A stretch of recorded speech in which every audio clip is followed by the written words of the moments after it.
Bonjour chers téléspectateurs, aujourd'hui nous recevons pour vous M. Alain Daniel Chikomba qui est l'un des 21 candidats à la présidentielle de 2018 en République démocratique du Congo. Bonjour M. Daniel. Bonjour. Qui est M. Daniel Chikomba? Il est de la majorité présidentielle, de l'opposition? Alain Daniel Chikomba est de la population congolaise qui pense que la majorité et l'opposition partagent la responsabilité de l'échec de la gestion de ces pays et qu'il y a possibilité de pouvoir gouverner le Congo autrement. Voilà. On ne vous a pas vu lors de la marche réclamant l'annulation de la machine à voter, ni au meeting du Front commun pour le Congo. Vous êtes où? Je venais de vous répondre que je suis de la population congolaise et il ne suffit pas de marcher ou il ne suffit pas d'aller à un meeting, mais j'ai fait une démarche citoyenne, une démarche intellectuelle en plus, qui a concerné aller voir le président de la CENI pour pouvoir entrer en profondeur pour comprendre que ce soit au niveau du matériel de la machine à voter, le hardware, ou au niveau de la programmation, le software de la machine à voter. Et donc, nous sommes en train d'arriver à de très très bonnes conclusions. Pendant que les autres étaient en train de marcher, nous, on était en train de réfléchir comment démontrer par l'absurde que cette machine à voter n'était pas bonne pour les élections qui auront lieu le 23 décembre 2018. Très discret dans la classe politique en République démocratique du Congo, mais le peu de gens qui vous connaissent vous appellent le thérapeute de la politique congolaise. Pourquoi ce nom? En fait, vous pensez que ce sont le peu de gens qui me connaissent. Les gens qui me connaissent savent que nous avons bien analysé la situation politique de la République démocratique du Congo et que nous sommes en train d'apporter des solutions au travers les 12 engagements que nous avons pris. Parce que nous pensons que ce qui est important, ce n'est pas le bruit qu'on fait, mais c'est plus l'offre politique qu'on propose aux Congolais. Nous ne faisons pas les choses comme les autres. Nous ne sommes pas des bruiteurs, nous ne faisons pas de bruit, mais nous sommes en train de partager les 12 engagements qui seront et qui sont adoptés par les Congolais. C'est pour ça qu'ils nous appellent thérapeutes. Pourquoi seulement la présidentielle? Pourquoi seulement la présidentielle? Regardez autour de vous, nous avons 87,7% de pauvres en République démocratique du Congo. Nous avons l'abandon des financements de l'éducation, de la santé par le gouvernement. Aujourd'hui, quel serait l'impact de mon action comme député national? Quel serait l'impact de mon action comme ministre? Quel serait l'impact de mon action comme député provincial? Alors que, si je suis président de la République, mon action va impacter les 80 millions de Congolais. Donc, je pense qu'il est très important, si on veut apporter la solution, d'apporter la solution par le haut au lieu de la porter par le bas. Le Congo est vaste. Comment vous allez vous prendre? Je m'y prends déjà depuis très longtemps. Au mois de février de cette année, quand il était certain qu'il y aura des élections en 2018, on avait recruté 30 000 Congolais. Les 30 000 Congolais qui ont circulé dans toute la République avec une seule question. Quelles sont les attentes de la population congolaise par rapport à leurs futurs dirigeants? C'est-à-dire à ceux qui vont prendre le pouvoir demain. Et les Congolais nous ont dit 3 choses. Ils ont constaté. Il faut résoudre le problème de l'inexistence de l'État. Ça veut dire une administration qui ne sert qu'à un individu ou à un groupe d'individus, pas à tous les Congolais. Les Congolais nous ont fait part du fait qu'il faut sécuriser les Congolais dans le sens le plus large, notamment la sécurité individuelle, la sécurité du territoire, la sécurité sanitaire, toute forme de sécurité. Ils ne l'ont pas. Et les Congolais ont insisté sur le fait qu'il fallait inverser l'équation de distribution des richesses. Aujourd'hui, c'est peut-être 7 à 10% des Congolais qui se partagent 90% des richesses congolaises. Alors, quand nous avons compris cela, nous avons proposé le 12 engagements. Donc, notre projet de société n'est pas basé sur notre très grande intelligence, mais ça reflète les besoins exprimés par les Congolais.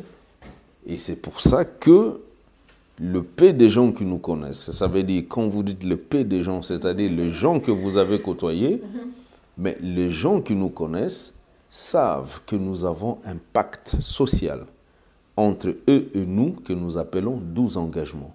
Oui. Le président s'engage et la population s'engage. Ok, merci beaucoup. Parlez-nous maintenant de la machine à voter. Que reprochez-vous à la machine à voter? Il semble que vous n'êtes pas convaincu de l'utilisation de la machine à voter actuellement par la CENI. Que reprochez-vous à la machine à voter? Déjà, j'ai eu des je peux vous dire que je suis un physicien de formation et ça fait 20 ans que je travaille dans le secteur informatique. Vous évoquez les 5 aspects. Voilà, ça veut dire que c'est mon gagne-pain. Et donc, aujourd'hui, nous avons 80% d'analphabètes au Congo et un taux de pénétration des smartphones à peu près 8%. Et on introduit un outil qui ne concerne que 8% des Congolais. Ça veut dire nous avons 92% des Congolais qui ne savent pas utiliser cet outil. Ça, c'est un. De deux, il y a possibilité qu'il y ait des scripts malicieux dans l'application pour que ces scripts malicieux puissent permettre la tricherie. Notamment, hier j'étais avec la CENI, on avait posé la question à la CENI. On va en parler. Voilà, vous avez dit, la machine ne peut imprimer que 660 bulletins. Est-ce que nous pouvons voir ça dans le code source? La CENI dit non, ce n'est pas possible, la machine peut imprimer autant de bulletins possible. Qu'est-ce qui nous dit que les bulletins ne seront pas imprimés avant ou après? Voilà. Donc la deuxième chose, je posais la question. Si le vote commençait à 6 h du matin et que ça s'arrêtait à 17 h, ça veut dire 11 h. Qu'est-ce qui nous dit que, est-ce qu'il y a des lignes de commande dans l'ordinateur qui arrêtent l'ordinateur à 17 h? La CENI dit non, ce n'est pas possible, ça ne peut s'arrêter que manuellement. Troisième aspect. Troisième aspect, est-ce que vous pouvez nous démontrer aujourd'hui qu'à partir d'une certaine heure, il n'y aura pas de scripts malicieux qui vont se mettre en route pour que quand je vote A, ça me donne A, je vote B, ça me donne A, je vote C, ça me donne A. La CENI a été incapable, de nous donner les éléments qu'on avait demandés, notamment le cahier des charges, pour pouvoir comprendre pourquoi la CENI avait commandé ces équipements. La deuxième chose, la CENI a été incapable de nous fournir le code source. La CENI a été incapable de nous donner la topologie ou l'architecture du réseau pour que nous puissions voir comment les informations seront transférées. La CENI a été incapable de nous donner les éléments de monitoring et finalement la base des données des électeurs sans empreinte. Donc, nous sommes là en face d'une commission électorale indépendante qui propose un outil de vote qu'elle ne maîtrise pas. D'autant plus que, lors de notre réunion hier, on avait compris que la machine a évolué de la première version, deuxième version, troisième version, quatrième version, bientôt cinquième version, sans cahier de charge, c'est-à-dire sans spécification technique. Et donc, je pense qu'aujourd'hui, nous ne pouvons pas utiliser quelque chose qui est encore en laboratoire. Imaginez qu'il y ait un bug, c'est-à-dire un dysfonctionnement pendant les élections. Quelles sont les mesures de secours? L'équipement que la CENI a aujourd'hui n'a pas encore atteint la maturité nécessaire. et ça n'a jamais été utilisé en temps réel. Ça veut dire, la CENI n'a jamais positionné peut-être 50 machines avec 1000 utilisateurs ou 600 utilisateurs par bureau de vote, avec toutes les interconnexions pour pouvoir voir en temps réel qu'est-ce que cela produit. Donc, la CENI est en train de vouloir nous amener vers une élection qui sera contestée. Voilà. Donc, et on a donné tous ces éléments au président de la CENI hier, et on lui avait dit, on l'avait même félicité. Merci d'avoir miniaturisé les bulletins de vote. Merci d'avoir miniaturisé les urnes. Merci d'avoir facilité le processus de vote.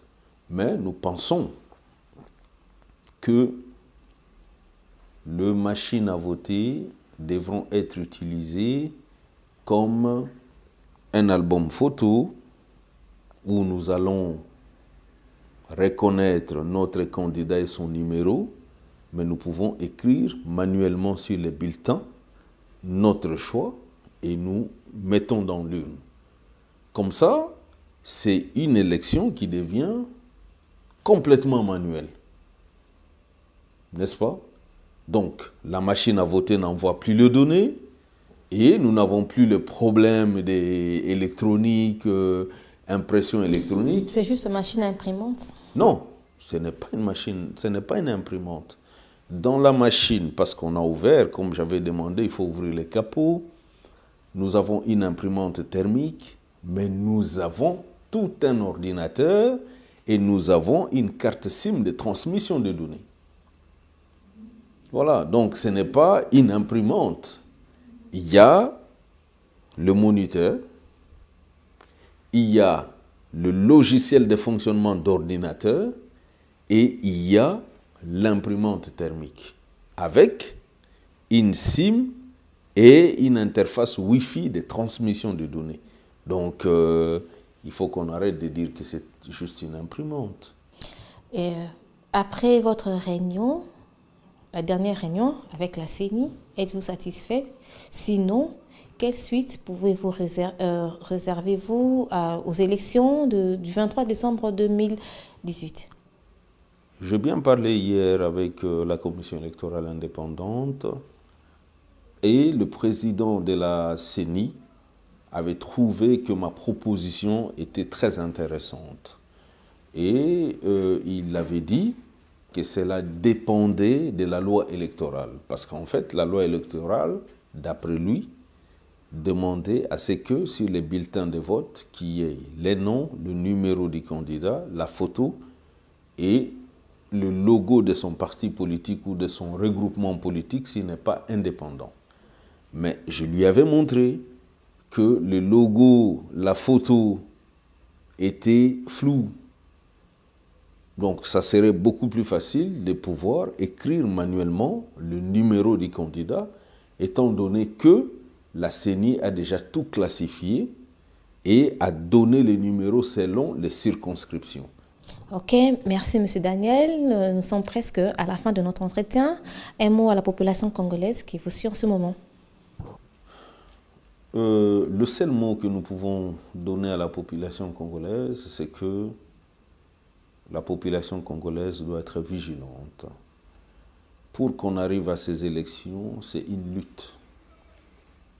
Et nous ne devons pas permettre aux politiciens de nous mentir encore et de nous tromper pour qu'on aille dans un énième glissement. Il y a possibilité d'aller aux élections le 23 décembre, mais qu'on accepte que nous puissions utiliser la machine à voter juste comme écran d'identification et que nous puissions voter manuellement. Ça veut dire, j'identifie mon candidat, c'est réellement sa photo, c'est son nom, c'est son numéro, et j'écris le numéro sur les bulletins de vote que je mets dans l'urne manuellement. Donc, on n'aura plus besoin d'aller imprimer les bulletins de vote pour dire non, ça va encore nous prendre du temps, on n'aura plus besoin d'adapter les urnes, on n'aura plus besoin de rien du tout. Donc, tous ceux qui veulent les élections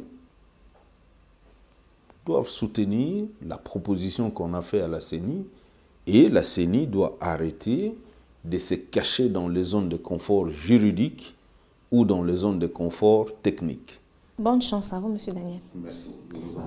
Merci beaucoup.